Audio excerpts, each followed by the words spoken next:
Granblue Fantasy Relink just got some spicy updates on a new stream from Cygame, so let's take a look at what we can expect from it. So first things first, we have the Lucilius raid that we've all been expecting coming out on March the 14th. Now I really like Lucilius in Granblue Fantasy Versus Rising, so it's really cool to see him in this. And we're also going to be seeing an appearance from Sandalphon as well, who is one of the other primal beasts that is going to assist you in this fight. And we'll get to more on Sandalphon later, but we're seeing a little bit of the fight itself. And it looks really cool. It's meant to be the hardest fight that we've seen so far. There's an ability called 13 Wonders, I think it's called, that people are expecting from the mobile game. And I'll be really keen to see how those mechanics translate into Granblue Rising or Relink. So it just looks generally very cool. And to have an assist character jump in is something that we've not really had in this capacity before. So yeah, bring it on. With regards to the raid itself, though, I think my only concern with it is how difficult it's going to be. Like, it has a level of 200, but I'm not being funny. Bahamut had a level of 150 and was considered the hardest fight in the game and really wasn't. So I'd like to wait and see what the difficulty actually looks like with this fight. And I'm also keen to see what the rewards are for doing it. Because as we perhaps thought previously, some of the sigils that people expected, like War Elemental, well, they're likely not going to be a part of this because they're part of something else. But is it going to be another weapon tier? Is it going to be another weapon tier that we have to do Ascension on, like we did with Ascension and Terminus weapons? What is the actual benefit to doing this? I'm all here for difficult content and for the sake of it being difficult, but I want to know what's going to come out the other side of it. So as well as the raid next week, we're actually also going to be getting some paid content. Now, I've already seen some contentiousness towards this, and I can absolutely understand why, but I'm going to give a different alternative perspective here. The emote expansion set is neither here nor there, really. It's something that people can buy if they really want to. It's not something I plan on buying, but if you're here for rock, paper, scissors or shadow boxing, this is here for you. But more interestingly, you also get self-improvement, weapon uncap, weapon upgrade, and sigil upgrade items.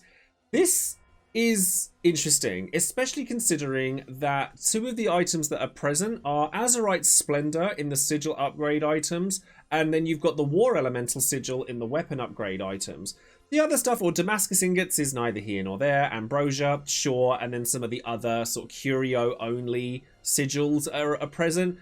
But these two in particular are really interesting because they are items that people are actively farming for, and in some cases, like War Elemental, just not getting. So you have the option to just buy them outright. And a lot of people are kind of going, oh no, paid content, I don't want to have to deal with this. But I think one has to kind of remember that all of the other content that we're being given, like the characters that are coming out, the raids, they're all free.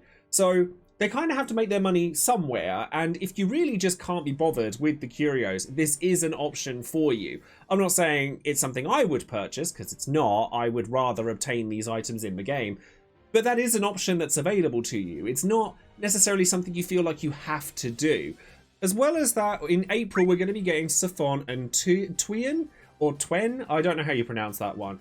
But they're both very interesting looking characters. So you've got Siphon here, who is a dual blade wielder, which is very up my alley. I love that kind of thing. He also has a stand similar to what Catalina has with Ares, but a lot of his attacks just look really flashy, and anyone who carries like 20 swords in their arsenal is generally a character I'm likely to play. So I find Siphon really, really intriguing, and a lot of his animations look extremely pretty. I don't know what this charging thing is all about. Like, he's getting all of his stands all at the same time. Maybe it's a charge up attack of some kind, I'm not entirely sure. But his SBA definitely is looking very pretty. It's giving maximum spider from Marvel vs. Capcom 2. And I'm extremely here for Siphon. In the case of Twen, this is an archer character. It's another ranged character, so be on the lookout for this one, because the ranged characters in Granblue Relink do tend to be very, very strong. And there is definitely something that I noted when it came to this particular trailer for her, because if you look, all of the enemies have little status symbols above them, one of them being paralysis, or potentially like burn, freeze, all sorts of things. And it seems like she inflicts every status effect in some capacity. Maybe it's like a roulette thing, but if she has a ranged ability that can paralyze or freeze, that's going to put her up there with the top characters in the game straight away. My only concern with this particular drop is not the characters themselves.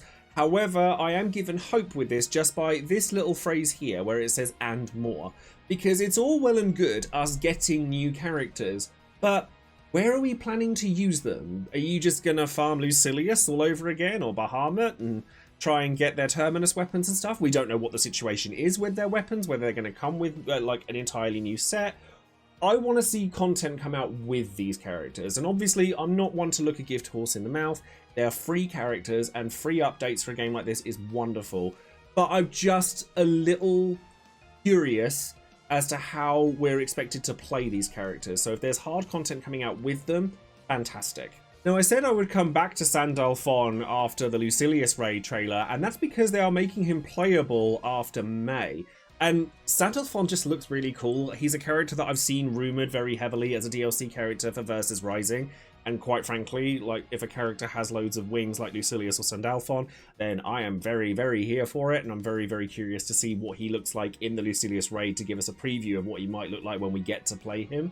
And we're also going to be getting another stream from Cygames in May, which is really cool because that implicates the fact that we're going to be getting more content beyond May. Because until now, we were kind of thinking, oh, are they just going to go up to these 3 content drops and then that be it?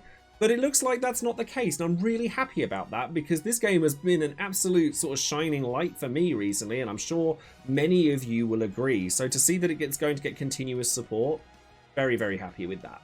Regarding the new characters and the paid content, another interesting thing to look at here is the new characters are unlockable at no additional cost by fulfilling certain in-game requirements. Alternatively, they can be unlocked automatically via purchase. So you either unlock them through playing the game or you unlock them by buying them. And given the way that Granblue Relink works, I don't really see any reason why you would want to just outright purchase them. But hey, maybe it's really difficult content we need to do to unlock these characters, which I'm very here for. And there is more paid content coming soon. I imagine it, because these are all listed as pack 1s, they're going to be pack 2, pack 3, and emote like expansions, that kind of thing. Mostly cosmetic stuff. And I think it's really important, like I said, to remember that the main content that we're getting here is going to be free. But the fact that there is this option for paid content if people are after it, considering that they're all items that you can get, except for the emotes, by just playing the game, I'm not sure I have that much of a problem with it. Like, yeah, it could be better. Yeah, they could make sure that those sigils are dropping within the quests. Maybe they still will. We don't know. But as far as paid content goes, I'm okay with this one. But quite honestly, as far as I'm concerned, it's all winners for me when it comes to the actual free content and what we're going to be seeing. The characters look fantastic. I do want to see some content coming with those characters, but given that you unlock them by fulfilling in-game requirements, I imagine that there will be quests that do that, and hopefully some nice, hard, difficult content for us to like sink our teeth into with these new characters. But yeah, beyond that, winner.